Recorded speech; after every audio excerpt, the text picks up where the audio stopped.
우리 주님의 은혜와 평강이 이 시간 하나님께 영과 진리로 예배하는 모든 성도님들께 넘치기를 소망합니다.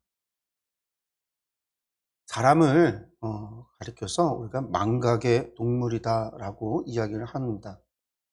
그리고 이것을 가리켜서 또 신의 축복이다라는 말도 하죠. 그런데 이제 시험 공부를 하는 우리 학생들에게 있어서는 망각은 축복이 아니라 저주가 아닐까 이런 생각을 해보기도 합니다. 책을 볼 때는 기억하는데 책만 덮어버리면 어느새 잊어버리기 때문입니다. 그냥 밤새워 공부해도 시험지를 딱 펼쳐보면 기억이 안 나죠. 그것을 보면 또 망각이 축복은 아닌 것 같은데. 근데 우리가 인생을 살면서요, 망각하지 않고 잊어버리지 않고 모든 것을 기억을 한다라고 한다면 여러분들 그 인생은요 결코 행복하지 못할 것입니다. 나쁜 기억, 또 슬픈 기억, 억울했던 기억, 이런 것들을 전부 다 기억을 하고 살아간다라고 한다면 아마도 정신질환에 걸릴 것입니다. 그래서 잊어야 하는 것은요, 잊어야 합니다. 그것이 행복하게 사는 비결이에요. 그래서 이 망각을 가리켜서 신이 주신 축복이다라고 이야기하는 거죠.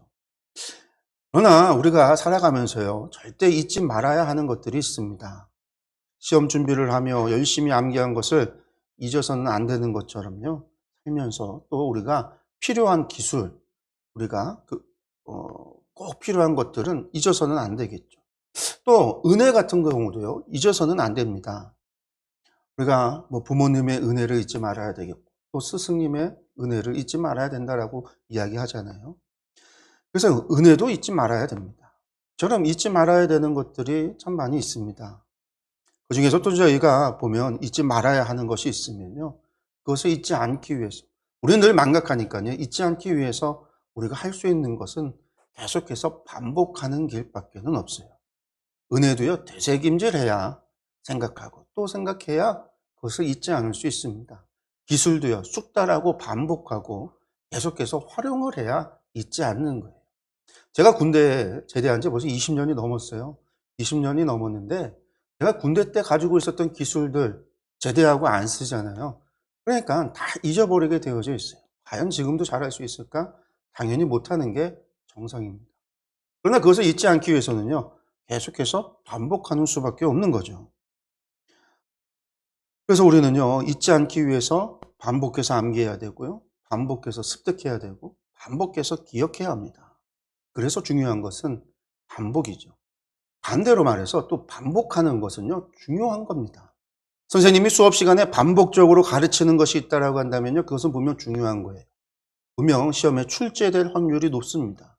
운동을 익힘에 있어서 자세는 너무나 중요해요. 좋은 자세, 바른 자세를 갖는 것. 그 자세를 위해서는요, 수없이 반복을 해야 합니다. 부모님이 반복적으로 이야기하는 것들도 있죠. 중요하기 때문에 그러는 거예요. 근데 우리 자녀들은 그저 그것을 잔소리로 치부해 버리기는 하지만 먼저 인생을 살아본 부모님들은 그 삶의 지혜가 있기 때문에 반복적으로 중요한 것을 이야기하는 겁니다. 이것은 인생만이 그렇지 않습니다. 우리 성경의 말씀도 그렇습니다. 하나님께서 반복적으로 하시는 말씀이 있다면 그것은 분명히 중요한 겁니다. 예수님의 말씀에 반복적인 것이 나타나고 있다고 한다면요, 그것은 너무나도 중요한 거예요. 선지자의 외침 속에 반복적인 이야기가 있다면 그것도 중요한 이야기입니다. 사도들의 편지에 반복적으로 언급되고 있는 것들이 있다고 한다면요, 그것도 중요한 거예요. 여러분들 어떤 이야기가 반복이 될까요? 가장 쉬운 거, 우리가 선지자들을 한번 상상해 볼까요? 선지자들의 이야기를 들어보면은요, 회개하라라는 말씀이 반복적으로 나오고 있습니다. 회개가 중요하다라는 거예요. 사도 바울의 편지를 보면은요, 반복적으로 말씀하는 것이 있습니다. 그것은 바로 우리가 예수 그리스도의 은혜로 말미암아 죄 사함을 받았다라는 거예요. 우리는 모두 은혜로 구원을 받았습니다.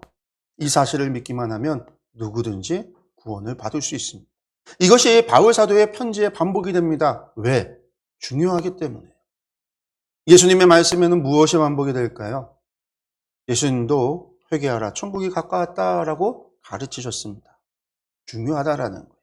또 복음을 전하라, 마지막에 여러 차례 말씀하십니다. 중요하다라는 거죠. 여러분, 그러면 하나님은 무엇을 반복적으로 말씀하셨을까요? 하나님께서는 이스라엘을 향하여, 그리고 오늘 우리를 향하여 하나님을 사랑하라라고 말씀합니다.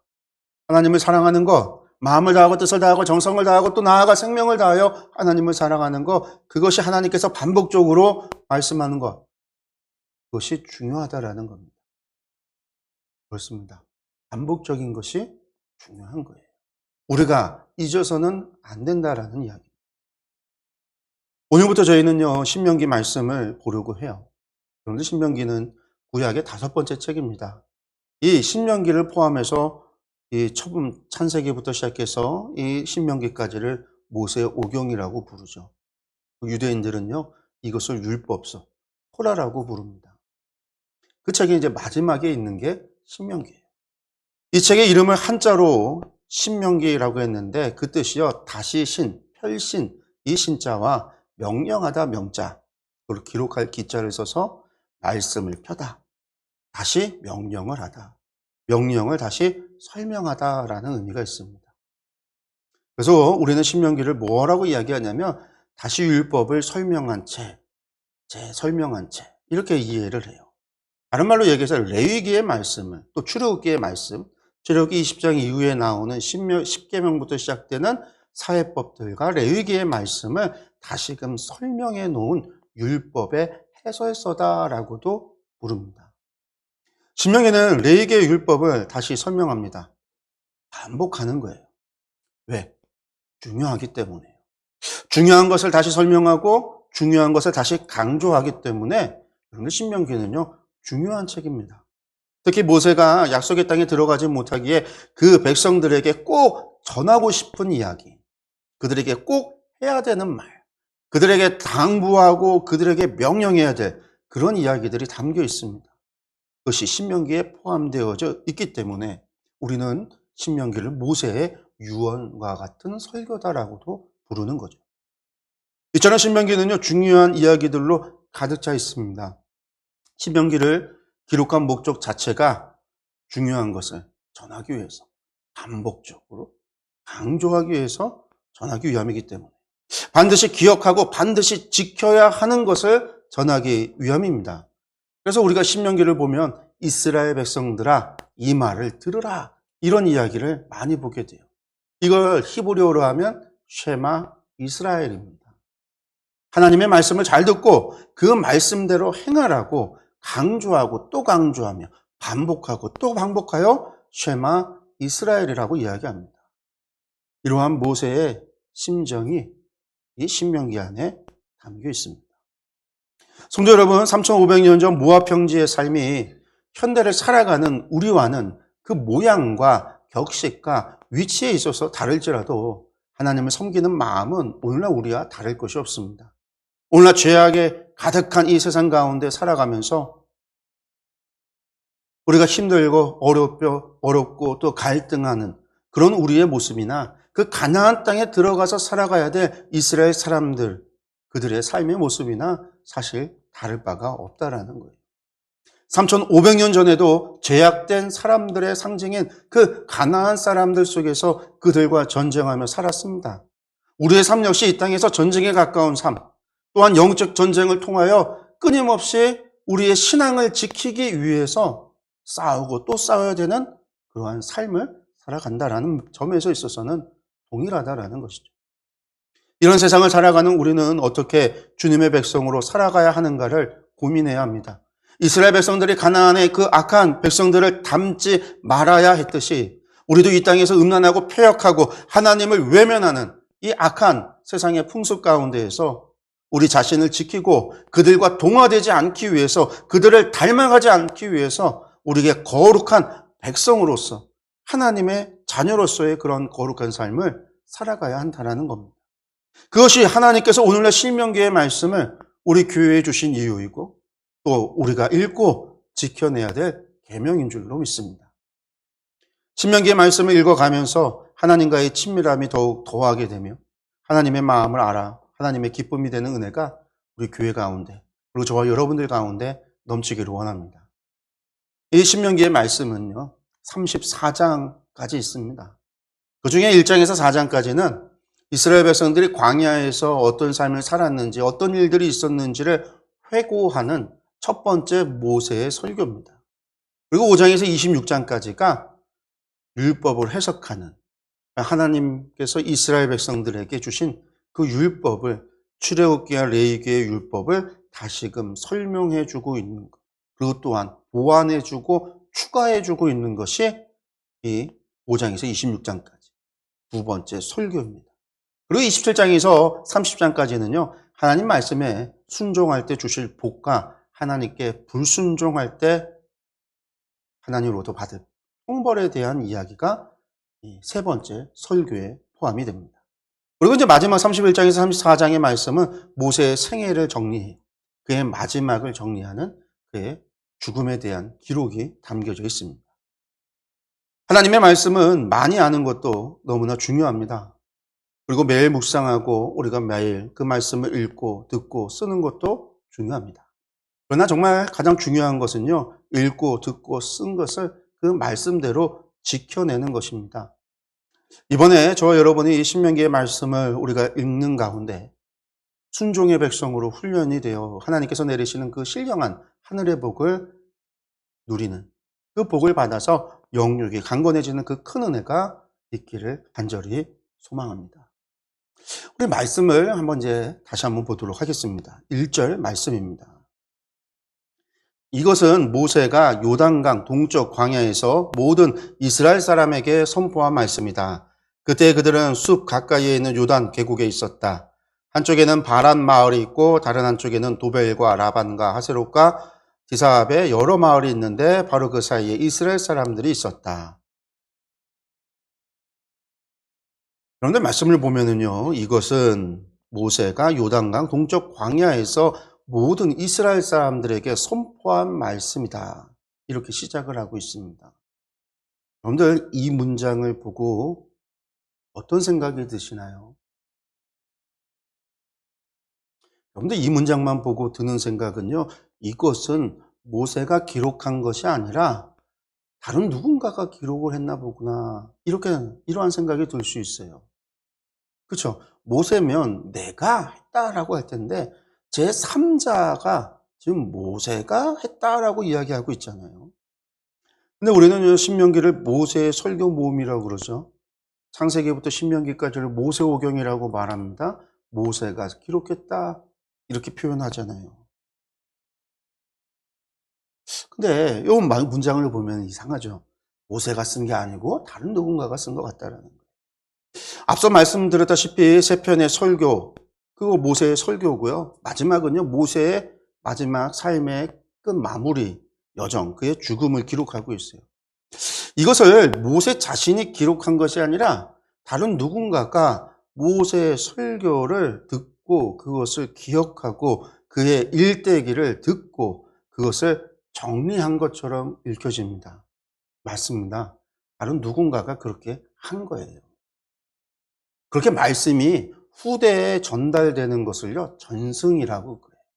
모세가 한 이야기를 그 순간에 마치 기자가 기록을 하던가 재판장에서 속기사가 이야기되는 것을 전부 기록한 것이 아니라, 혹은 모세가 자신이 한 이야기를 다 기록을 한 게 아니라 모세가 설교를 한 것을 듣고 기억해서 암송해서 그것을 계속해서 구전, 입에서 입으로 전승했다라는 거예요. 그런 전승됐던 것이 언제 기록이 됐을까요? 그러면요, 언젠가는 기록이 됐으니까 두루마리가 있는 거 아니겠습니까? 언제 기록했을까요? 여러분들 신명기는요, 레위기와 출애굽기의 율법을 다시 설명한 것이라고 이야기했습니다. 그렇기 때문에 어떻게 보면은요, 반복된 기록으로 볼 수 있죠. 그렇다고 한다면 출애굽기와 레위기가 원본이고 신명기는 그냥 해설이다라고 생각할 수 있어요. 그러면 해설서하고 원본하고 뭐가 더 중요할까요? 대부분의 사람들은요, 원본이 더 중요하다고 봐요. 사람들이 해설서를 잘 안 보게 되는 거죠. 이스라엘 백성들도 그랬을까요? 맞아요. 이스라엘 백성들도 그랬습니다. 신명기의 말씀을요, 귀 기울이지 않았어요. 듣지 않았어요. 레위기 말씀 가지고 제사만 드리면 된다라고 생각을 한 거죠. 그래서 이후에 이스라엘 백성들이요, 신명기서를 잘 읽고 그 안에 뜻, 그 안에 담겨있는 하나님의 뜻을 잘 알고 있었다라고 한다면 그들의 역사는요, 조금은 달라졌을지 모릅니다. 그러나 이스라엘 백성들은 신명기서를 그렇게 중요하게 생각하지 않았습니다. 출애굽기와 이 레위기의 말씀을 반복하는 정도로만 생각을 했어요. 그들이 특별히 관심 있는 것은 그저 삶의 직접적인 것, 음식 가운데 무엇을 가려야 되는가, 제사는 어떻게, 제물은 어떤 걸 드려야 되는가, 뭐 그 정도만 아는 것이지 관심이 없었던 거예요. 그래서 요시야 왕 시대에 보면은요, 성전을 수리하다가 성전에서 두루마리 하나를 발견을 하게 됩니다. 그런데 이 두루마리가 무엇인지를 제사장들도 모르고요, 서기관들도 모르고요, 레위인들도 몰라요. 그 책을 요시야 왕 앞에서 읽으니까 그 내용이 참으로 기가 막힌 내용입니다. 그래서 요시야 왕이 옷을 찢고 슬퍼합니다. 그리고 나서는요, 이 두루마리가 도대체 무슨 책인지를 알고 싶어서요, 여선지자 훌다에게 묻도록 합니다. 그래서 이 여선지자 훌다가 이것이 여호와의 말씀이다라고 알려줘요. 이때 발견된 두루마리가 신명기의 일부였다라는 거예요. 책의 내용을 들어본 적도 본 적도 없기에 그 두루마리를 발견하고서는 제사장들도 몰라요. 레위인들도 몰라요. 서기관들도 모르는 그런 지경에 처해 버렸던 거죠. 그 신명기의 이야기를 들었던 요시야 왕이 뭐라고 고백을 하냐면요, 열왕기하 22장 13절 우리가 후반부만 본다면요, 우리 조상들이 이 책의 말씀을 듣지 아니하며 이 책에 우리를 위하여 기록된 모든 것을 행하지 아니하였으므로 여호와께서 우리에게 내리신 진노가 크도다. 요시야가 이런 고백을 했어요. 신명기를 전승했던 이들은 선지자들이었습니다. 그렇게 선지자들은요, 신명기의 말씀을 따라서 하나님의 심판과 회복을 선포를 했어요. 제사장들과 서기관들, 레위인들이 모르는 것을 선지자 이 훌다가 알았던 것도 그러한 이유입니다. 그러나 끝내 이스라엘 사람들은요, 이 신명기의 말씀에 관심을 갖지 않았습니다. 선지자의 이야기에도요, 귀를 기울이지 않았어요. 신명기에 관심을 가질 이유가 없었습니다. 결국 이스라엘 백성들은 자신들의 죄로 말미암아 멸망하고 나서야 하나님의 말씀이 참이라는 것을 알게 돼요. 모세의 설교대로 우리가 하나님을 떠나 이러한 형벌을 받게 되었구나라고 하는 것을 깨닫게 됩니다. 어떤 선지자가 참인지 누가 거짓인지를 알게 돼요. 그래서 포로기 이후에 신명기의 말씀에 관심을 갖기 시작을 합니다. 그들은요, 신명기의 말씀을 두루마리로 만들어서는 회당에 비치하여 안식일마다 그 말씀을 읽었습니다. 자신들이 멸망한 이유, 지금 포로 생활을 하고 있는 이유를 신명기의 말씀에서 찾고자 했던 겁니다. 이런 과정이 있기 때문에 신명기에는요, 이처럼 말씀을 전하는 모세의 시점 외에 제3자가 글을 쓰고 있다라는 느낌을 받게 돼요. 근데 사실은 이제 신명기만이 아니에요. 구약성경 대부분이 모세오경도 마찬가지, 다른 성경도 마찬가지. 근데 이제 우리가 신명기는 모세의 설교다라고 이야기하기 때문에 제가 특별히 더 말씀하는 거예요. 우린 이러한 작가, 이것을 갖다가 전지적 작가 시점이라고 이야기합니다. 그래서 전지적 작가 시점이 있다라는 거죠. 그러나 분명한 것은 신명기는요, 모세의 설교가 맞습니다. 모세가 선포한 것이 전승이 되어 후에 기록이 되었을 뿐입니다.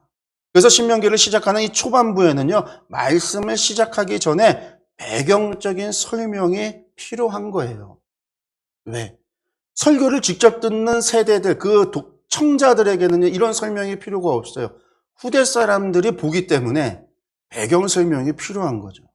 그래서 1절에서는요, 지역적인 배경이 설명이 되고 있는 겁니다. 요단강 동쪽 광야라는 거죠. 특별히 숲 가까이에 있는 요단 계곡에 머물렀고, 그곳은 한쪽에는 바람 마을이 있고, 다른 한쪽에는 도벨과 라비노와 하세롯과 디사합의 여러 마을이 있다, 이렇게 기록하고 있어요.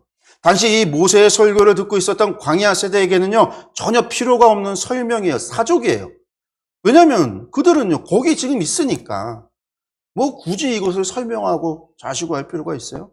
그러나 이것이 후대에 이 글을 보는 사람들을 위해서, 오늘 우리를 위해서 자세하게 설명하고 있는 겁니다. 이 일은 실제로 일어났던 사건이다라고 하는 것을 이런 지리적인 특징을 통해서 바로 그 자리에 있었던 사건이다라고 표현하고는 이유인 거죠. 그렇습니다. 장소는요, 지금 요단 동편입니다. 이제 장소를 알았으니까 뭐가 필요할까요? 배경 설명에서 시간, 언제 이 일이 있었느냐라는 거죠. 2절과 3절의 말씀을 한번 보겠습니다.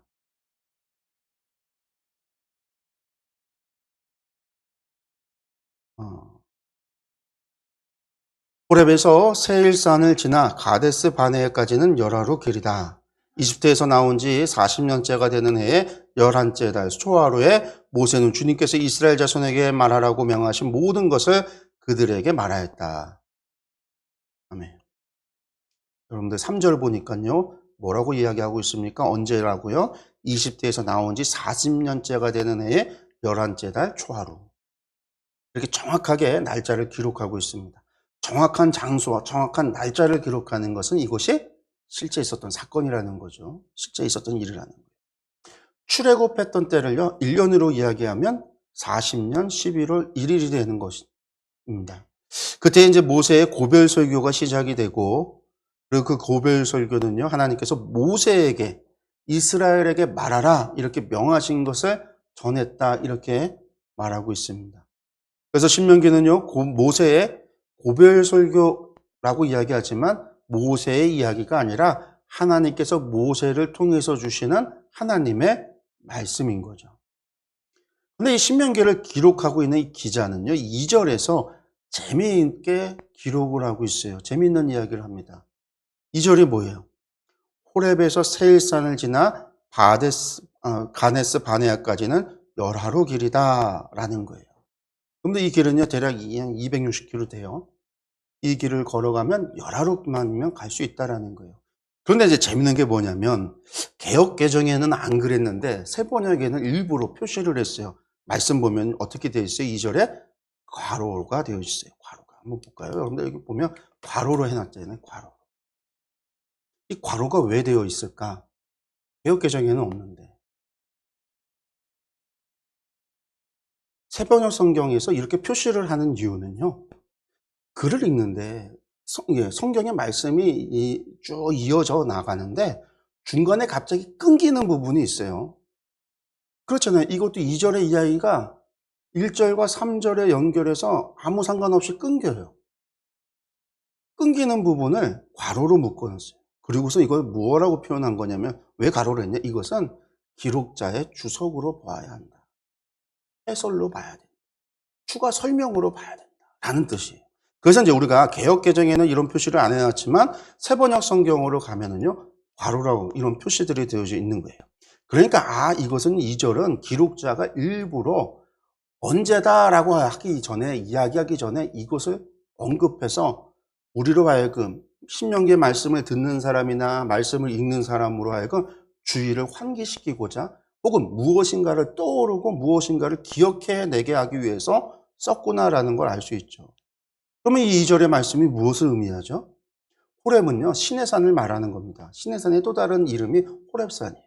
그러니까 2절은요, 시내산에서 세일산을 지나서 가데스바네아까지 열하루 길인데, 이 표현은 무슨 얘기냐? 열하루 길인데 실제로는요, 지금 이 사람들은 얼마 만에 왔어요? 40년이 걸렸잖아요. 민수기를 보면 이 가데스바네에 다시 도착할 때까지, 가네스에 오기까지 40년의 시간이 흘렀다라는 거예요. 그리고 그 가데스를 떠나서 모압 동편 평지까지 오는데 또 시간이 걸리잖아요. 이 40년의 시간이 흘렀다라고 하는 사실을 기억하라라는 이야기예요. 그들이 가네스 바네에서 범죄하였기 때문에 그렇게 열하루 길을, 그 거리를 40년이나 걸려서 도착했다, 허비했다라는 이야기입니다.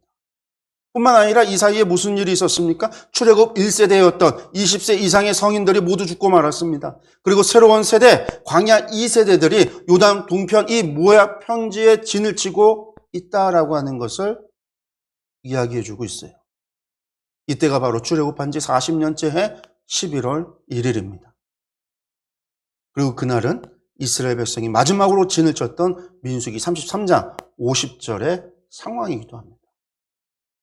하나님께서 광야에서 이스라엘 백성들을 고생시키실 계획 같은 거는 가지고 있지 않았어요. 무슨 40년씩이나 그들을 훈련시키겠다. 이런 계획이 하나님께서 갖고 계시지 않았다라는 거예요. 열 하루길에 가데스 바네에 도착하면 그 길로 약속의 땅으로 인도하려고 하셨습니다. 사실 광야 생활은요, 1년, 시내산에서의 1년이면 족한 거였어요. 그러나 하나님의 마음과 생각을 모르고 하나님을 원망하고 하나님의 계획을 거부했던 이스라엘 백성들, 그들의 죄로 말미암아 그들을 가나안 땅으로 인도하실 수 없었습니다. 이스라엘 백성들을 애굽에서 불러내신 것은 그 백성으로 하나님의 나라, 거룩한 하나님의 나라를 만들기 위함이었어요. 그러니 하나님의 계획을 거부하는 사람들, 그 범죄한 사람들로 하여금 하나님의 나라를 이룰 수는 없었다라는 거죠. 그렇게 부득불 40년의 광야 생활이 필요했던 겁니다. 성도 여러분, 이스라엘 백성들이요, 열 하루길 만에 얻을 수 있었던 큰 은혜를 40년에 걸린 그 긴 시간이 지나서야 하나님의 그 은혜를 얻을 수 있었던 것, 이것을 우리가 기억해야 합니다. 하나님 앞에 순종하고 살아가는 것이 하나님께는 기쁨을 드리는 것이지만 또한 우리에게는요, 인생의 형통의 길이라는 사실도 알아야 합니다. 신명기 말씀을 읽어가면서 우리가 이 하나님 앞에서 순종하는 방법, 하나님께서 기뻐하시는 일들이 무엇인가, 이를 통해서 하나님께서 우리에게 베푸시는 복과 인생의 형통함을 누리고 살아가는 그 비결이 무엇인지 이런 것들을 알아가는 또 그런 시간이, 그리고 그것을 위해서 우리의 삶이 순종의 삶으로 변화되는 그런 은혜가 있기를 원합니다. 40년이나 빙빙 돌아가서 겨우 얻게 되는 그러한 인생이 되지 말고 하나님의 계획대 순종함으로 말미암아 형통한 삶을 살아가는 저와 여러분 되기를 간절히 축원합니다. 4절의 말씀을 또 볼까요? 그 다음에 이때는 모세가 헤스본에 사는 아모리 왕 시온을 치고 아스다롯과 에드레이에 사는 바산 왕 옥을 무찌른 다음이었다. 모세가 말씀을 선포하는 시점이 언제냐? 이때가 모세가 헤스본에 거하는 아모리 왕 시온을 치고 아스다롯과 에드레이에 사는 바산 왕 옥을 무찌른 다음이다. 이렇게 설명을 해요. 정확한 시점까지 또 말합니다. 이때는 언제냐면 민수기 21장 21절에 기록된 말씀이에요. 민수기 22장 발람과 발락의 사건 직전의 일입니다. 그 사건이 있고 나서 바로 다음의 일이에요.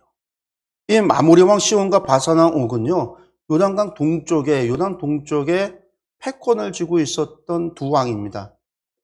그러나 자신들의 땅을 지나가는 이스라엘 백성들을 공격하다가 멸망한 사람들이, 사실 이 아모리 왕 시온이나 바산 왕 옥이 멸망당할 일이 아니었습니다. 이제 이스라엘 백성들이 가는 길을 내주었으면 될 일입니다. 그런데 신명기 2장 30절의 말씀을 보면은요, 뭐라고 얘기하냐면은요, 제가 말씀 한번 읽어드리겠습니다.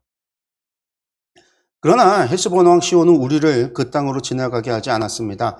이것은 주 당신들의 하나님이 오늘처럼 그를 당신들의 손에 넘겨주시려고 그의 마음을 완고하게 하시고 성질을 거세게 하셨기 때문입니다. 무슨 이야기죠? 하나님께서 아모리 왕 시온을 강팍하게 하고 완강하게 하셔서 이스라엘 백성들을 통과하는 것을 막게 했다. 그렇게 해서 전쟁이 일어났다라는 이야기입니다.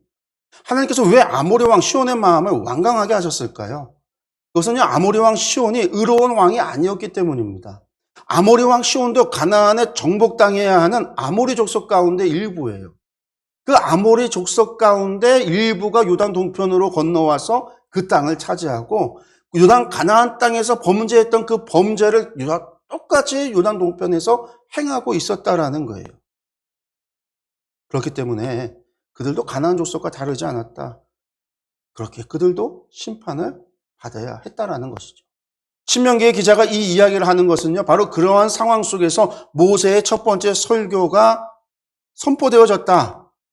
이런 상황 속에서 이 설교를 들어야 된다라는 이야기입니다. 신명기 첫 번째 설교는 광야 40년을 회고하는 이야기입니다. 지난 40년의 광야 생활은요, 승리의 날도 있었지만 실패의 날, 범죄한 날이 더 많았습니다. 그렇게 그들에게 경고하기 위함입니다. 아모리 왕 시온이 어떻게 멸망하게 되었고 바산 왕 옥이 어떻게 패망하게 되었는지, 이스라엘의 군사력이 강해서가 아니라 하나님의 뜻에 의한 심판이었음을 그들이 경험했던 바로 그 순간에 그 지난 날을 회고하면서 다시는 범죄하지 말 것을 경고하고 있는 겁니다. 하나님의 뜻에 순종할 것을 당부하기 위함이라는 사실. 그렇기 때문에 바로 이 시점에서 모세의 첫 번째 설교가 행해졌던 겁니다. 이러한 배경 속에서 모세가 설교를 시작을 합니다. 5절에서 8절까지의 말씀입니다. 시작이 되는 서론이죠. 말씀 보겠습니다. 모세는 요단강 동쪽 모압 땅에서 이 율법을 설명하기 시작하였다. 우리가 호렙산에 있을 때에 주 우리의 하나님이 우리에게 다음과 같이 말씀하셨습니다.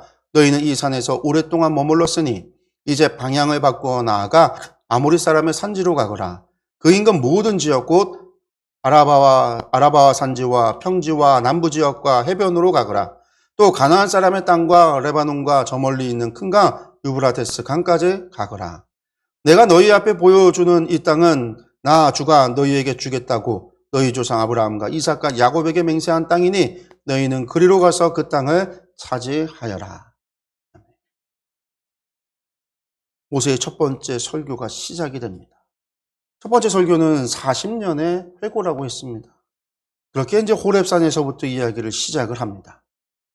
호렙산에서 오랫동안 머물렀다라는 것은요, 시내산에서 이스라엘 백성들이 머물면서 하나님과 언약을 맺고 하나님의 명령에 따라서 성막을 지었던 바로 그 때를 의미합니다. 그렇게 성막을 짓고 나서 하나님께서 그 성막 가운데 임재하시죠. 그 이후로 이스라엘 백성은 하나님께서는 이스라엘 백성과 동행하십니다. 그리고 그 백성들에게 레위기 율법을 주셨습니다. 그 이후로 이스라엘 백성들로 계수하고 행진할 것을 명령하시게 됩니다. 이때 우리가 7절의 말씀을 보면요, 하나님께서 이스라엘 백성이 가야 할 땅에 대해서 구체적으로 말씀하고 계십니다. 아모리 사람의 산지로 가라. 그 인근 모든 지역과 아라바와 산지와 평지와 남부 지역과 해변으로 가거라. 또 가나안 사람의 땅과 레바논과 저 멀리 있는 큰 강 유프라테스 강까지 가거라. 이렇게 명하십니다. 이스라엘 백성들이 갈 땅은요, 아무도 살지 않는 그러한 곳이 아닙니다. 이미 그곳에는 가나안 족속들이 살고 있습니다. 또한 그들이 나갈 길에는요, 산지도 있고 평지도 있습니다. 저지대도 있고 계곡도 있습니다. 그러나 그곳이, 그들이 갈 곳이 산지든 평지든 저지대든 계곡이든 어디든지 하나님께서 명하시는 곳은요, 하나님과 동행하며 함께 가야 합니다. 북쪽으로는요, 두로와 시돈이라고 하는 강대국이 있습니다. 해안 평야까지는 그 남쪽으로 불리는 네게브라고 말하는 이 팔레스타인 남쪽 초원과 광야까지, 그리고 또 북동쪽으로는 레바논 산지와 유브라데까지 그렇게 다 가라고 이야기합니다. 그 백성들에게 언약을 맺으시고 이스라엘 백성들과 함께 하시겠다라고 하면서 방향을 돌려 나가라 이렇게 명령하고 계십니다. 그 얘기는요, 하나님께서 너희만 가라라는 이야기는 아닙니다. 너희가 북쪽으로 가든 남쪽으로 가든 동쪽으로 가든 서쪽으로 가든 강대국 두로와 시돈이 있는 페니키아를 가든 해안지대의 저 해안 세력 블레셋을 가든 저 아람을 가든 하나님께서 그들과 함께 하시겠다라는 뜻이기도 합니다. 어떠한 경우라도 승리하게 하시겠다라고 하는 약속의 표현입니다. 실제 유브라데까지는요, 다윗 때도 정복할 수 없었던 땅이에요. 그러나 이스라엘 백성들이 하나님 말씀에 순종할 때 솔로몬 시대에 그들은 유브라데까지 영향을 미칠 수 있게 됩니다. 이렇게 하나님께서 시내 광야를 출발하는 이스라엘 백성들에게 말씀을 주시는 것은 창세기 15장 18절에서 그들의 조상 아브라함에게 하신 약속, 즉 아브라함의 자손들에게 그 땅을 허락하시겠다라고 하셨던 그 약속하신 바를 이루기 위함이라는 겁니다. 약 500년 전 조상 아브라함과 이삭과 야곱에게 약속하신 맹세까지 그것을 기억하시고 그것을 잊지 않고 지켜주시려 하시는 겁니다. 성도 여러분, 하나님께서는 약속의 하나님이십니다. 한 번 하신 약속은 변함이 없이 지키시는 분이십니다. 하나님께서 이스라엘 백성을 당신의 백성, 거룩한 백성으로 삼으시고 하나님의 나라를 이루시려 하시는 마음은요, 오늘도 변함이 없습니다. 그렇게 하나님의 말씀대로 살고자 하는 이들에게 있어 오늘의 말씀은 여전히 유효한 말씀입니다. 애굽에서 종되었던 백성들을 불러내셔서 하나님의 백성 삼으시고 함께 하자고 하신 말씀을 오늘 우리에게도 주시는 이유가 거기에 있습니다. 이것은 지금도 살아 역사하는 유효한 말씀이기 때문입니다. 사랑하는 성도 여러분, 오늘 우리가 읽은 이 말씀은 3500년 전 모세를 통하여 이스라엘 백성에게 주신 말씀이지만 이 약속은 오늘도 이 땅의 모든 하나님의 백성들에게 유효합니다. 하나님의 말씀대로 순종하기만 한다면, 말씀대로 살기만 한다면 우리의 인생에 저지대가 있든 평지가 있든 산지가 있든 계곡이 있든 어디든지 하나님께서는 함께하여 주십니다. 동쪽이든 남쪽이든 북쪽이든 하나님께서는 언제나 동행하여 주십니다. 뿐만 아니라 저희를 지키시고 인도하여 주십니다. 승리 하나님, 약속의 하나님께서 오늘 하나님의 백성을 여전히 지키시고 인도하여 주시는 좋으신 하나님이십니다. 신명기는요, 바로 그 좋으신 하나님과 함께하는 방법을 말씀해 주고 있습니다. 성도 여러분, 신명기의 말씀을 우리가 또 한 1년 가까이 함께 읽어가면서 이 하나님과 동행하는 삶을 배우고 그 삶을 통하여 하나님께서 부어주시는 그 큰 복과 은혜를 경험하는 그러한 은혜가, 그러한 복이 넘치기를 간절히 축원합니다. 기도하겠습니다.